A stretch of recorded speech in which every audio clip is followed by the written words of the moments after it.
Je vais donc me lancer dans la deuxième partie du discours. Si vous voulez voir la première partie, c'est probablement sur une autre vidéo.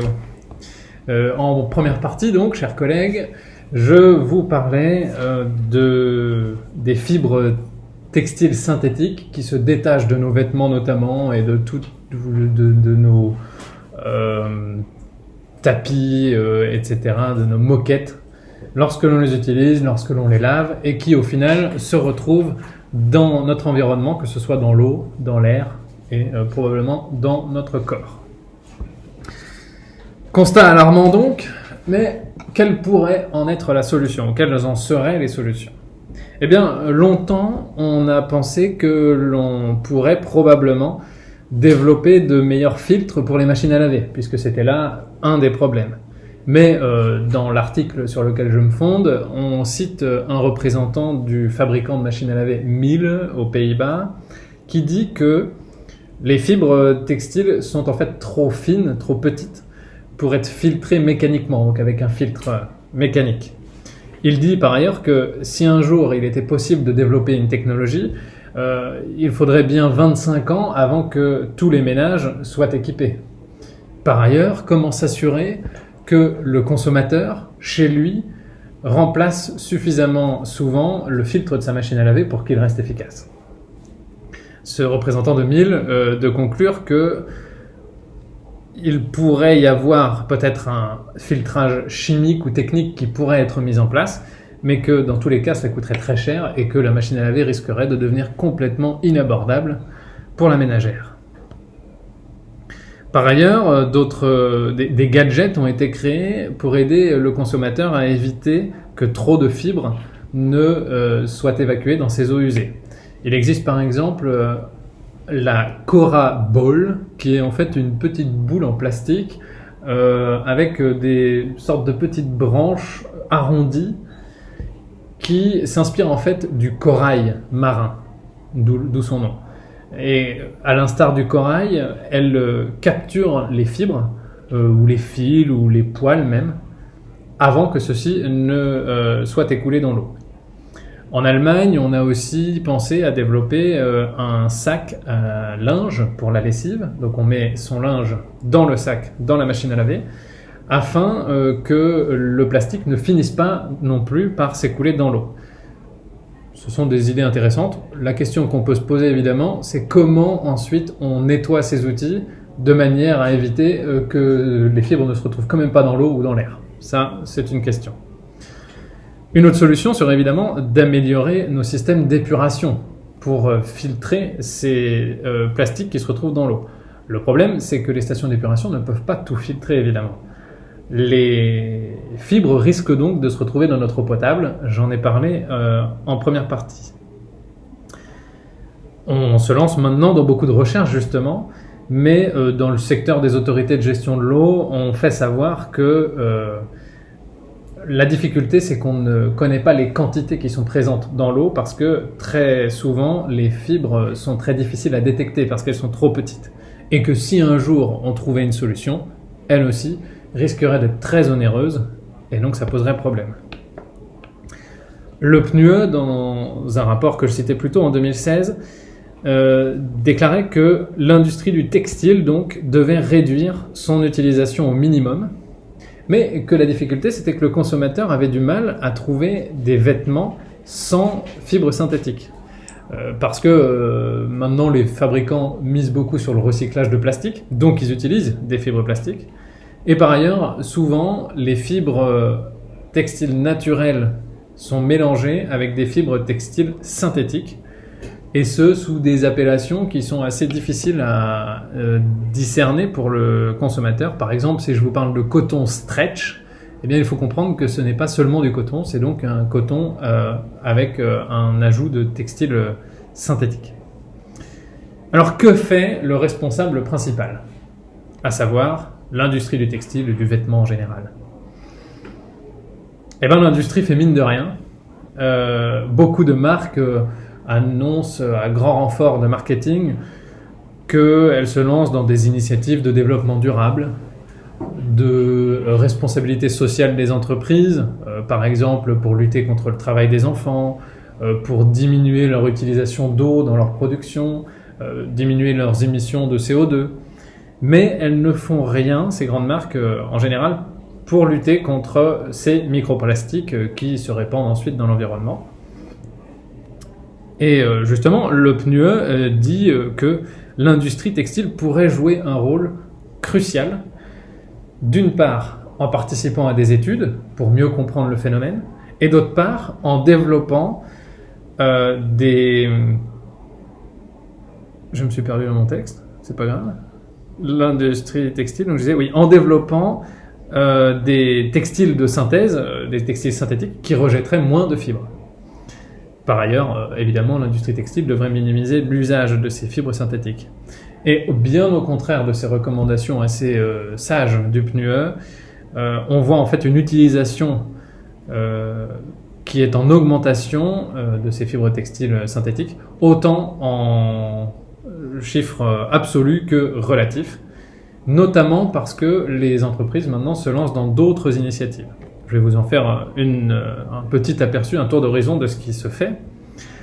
En 2017, par exemple, H&M, grande marque que vous connaissez forcément, a produit quelques 2359 tonnes d'éconil. Alors l'éconil, c'est un polyester recyclé. Et donc pour produire ces quelques 2400 tonnes d'éconil, H&M a utilisé environ 100 millions de bouteilles en PET, donc c'est du polyester recyclable. Il existe un label néerlandais qui s'appelle Waste to Wear, qui travaille et qui collabore avec beaucoup de grandes marques, qui recycle lui aussi du polyester PET. 30% d'ailleurs de ce polyester recyclé vient des océans directement. Le reste, simplement des déchets qui sont triés. Et ce label fait exception, il faut le dire, dans le secteur, puisque sur la FAQ, sur le site de Waste to Wear, je m'y suis rendu moi-même, le label nomme le problème de ces fibres plastiques qui se détachent, mais dit que le RPET, donc le PET recyclé, le polyester recyclé, relâche en moyenne 55% de moins de microplastiques que le polyester normal. Pour étayer ses propos, Waste to Wear renvoie vers une étude de 2017 qui a été menée par la MISTRA, qui est une fondation suédoise pour la recherche environnementale scientifique. À cette étude ont participé beaucoup de grandes marques, mais il faut dire que dans le rapport, il n'est pas fait mention de ce pourcentage, de ces 55%. Donc on ne sait pas véritablement où le label l'a trouvé. Cela dit, le rapport dit quand même que le RPET ne rejette pas forcément en soi plus de microplastiques ou de microfibres que le polyester normal. Donc d'une certaine manière, Waste to Wear, ce label néerlandais, lutte contre la pollution des océans en récupérant une partie de sa matière première dans les océans directement, mais il participe à son tour avec ces fibres qui s'envolent.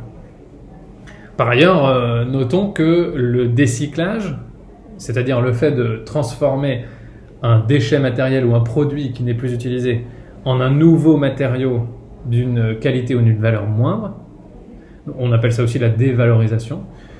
Là, dans l'exemple, c'est le fait qu'on utilise des bouteilles qui sont ensuite transformées en petits flocons de plastique, à leur tour transformés en pastilles, puis en fils, et enfin en textile.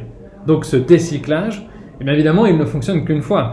On ne va jamais réussir à retransformer une jupe en bouteille en plastique.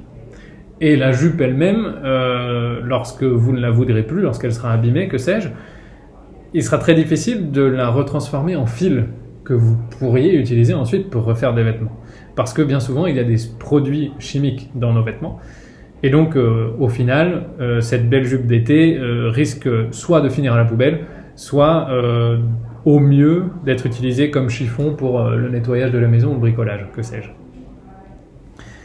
Il y a aussi une entreprise néerlandaise de jeans, G-Star, peut-être que vous la connaissez, qui pendant des années travaillait comme Waste to Wear en produisant des fibres textiles à partir de plastique. Plastique également récupéré dans les océans. Mais la fondation que je mentionnais plus tôt, la Plastic Soup Foundation, est entrée en contact avec G-Star et G-Star a compris que elle créait en fait un nouveau problème. Elle apportait une solution à un problème visible, à savoir la pollution de nos océans, mais elle créait un problème invisible, une pollution par des toutes petites fibres que l'on ne voit pas à l'œil nu.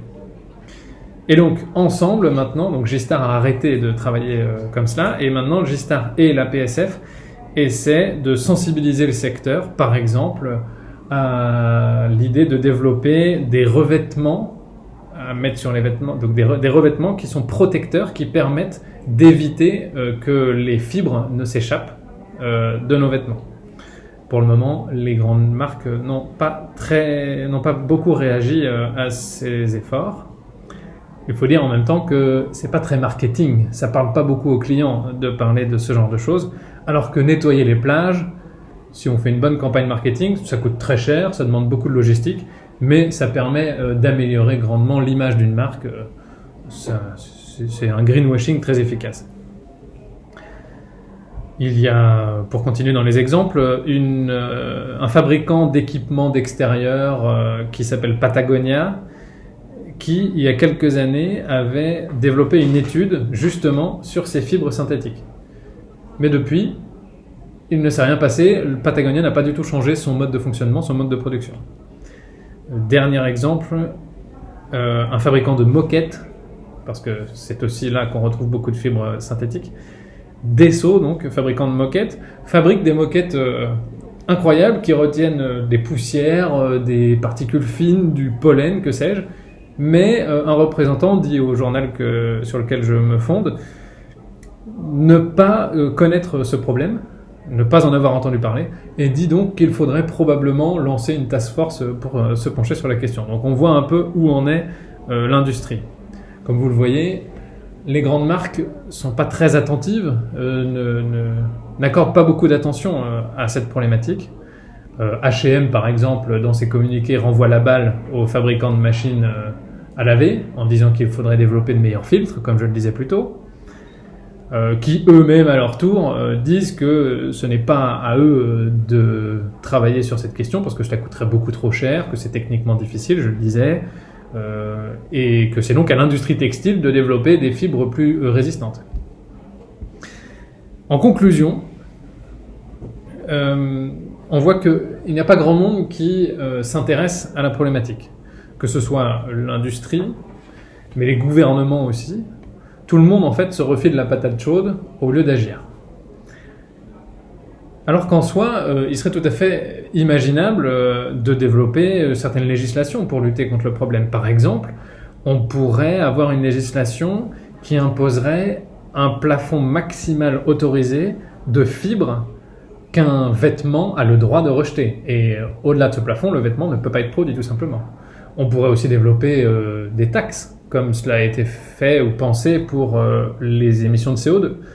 Ou alors, on pourrait aussi imposer aux installations d'assainissement des eaux usées des objectifs de qualité qui comprendraient un taux de plastique. Parce que les stations d'épuration ont des plafonds maximum de métaux, par exemple, ou de matières organiques que l'on peut retrouver dans l'eau une fois l'épuration finie. Mais ce n'est pas du tout le cas du plastique pour le moment. Évidemment, interdire l'usage des fibres synthétiques semble assez irréaliste, parce qu'on n'a pas assez de matières premières pour vêtir 7 milliards d'êtres humains, qui plus est, qui achètent beaucoup de vêtements. Mais on pourrait se détourner un petit peu de la mode jetable, de la fast fashion qui fait que toutes les saisons on rachète de nouveaux vêtements. Alors en tout cas, il y a différentes choses que tous les acteurs pourraient faire chacun à leur niveau. Le consommateur, nous, pourrait faire attention à ce qu'il achète en termes de textile qui est utilisé. Le consommateur pourrait aussi laver ses vêtements moins souvent ou moins chaud, puisque ça permettrait aussi d'éviter ce rejet de fibres synthétiques dans l'eau. Le législateur, à son tour, pourrait développer par exemple des labels. Il existe un label en Californie qui met en garde sur les vêtements synthétiques qu'il y a un risque de pollution pour l'environnement. Et les fabricants, enfin, pourraient laver chaque vêtement, avant qu'il soit mis sur le marché, 5 fois de manière contrôlée. Parce que des études tentent à prouver que si les vêtements sont lavés 5 fois, on arrive à enlever en fait la plupart des fibres qui ensuite vont se détacher. Mais évidemment, toutes ces solutions, ce ne sont que des solutions qui luttent contre les symptômes. Idéalement, il faudrait éviter simplement qu'il y ait un risque de fibres qui se propagent dans l'air. Donc, il faudrait pouvoir développer de meilleurs textiles. Mais la recherche scientifique, vous le savez, prend du temps.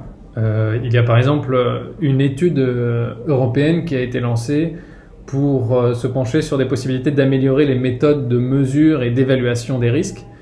Et ces résultats ne sont attendus que pour 2021. Alors est-ce que d'ici là, est-ce qu'il ne faudrait pas appliquer simplement un principe de précaution ? Si, chers collègues, si ce sujet en tout cas vous a intéressé, je vous invite à faire 2 choses. Premièrement, à regarder les étiquettes de ce que vous portez, par curiosité, pour voir. Vous pouvez le faire dès que ce discours est terminé. Et puis, probablement à lire un ouvrage qui doit être assez intéressant. Je ne l'ai pas lu, je dois dire moi-même, mais les articles sur lesquels je me fonde s'y intéressaient. C'est un ouvrage qui a été publié par la fondation PSF que j'ai mentionné plusieurs fois. C'est le Plastic Soup Atlas of the World qui remet toute cette problématique dans son ensemble et qui permet d'avoir une vue d'ensemble de toute cette problématique. Merci.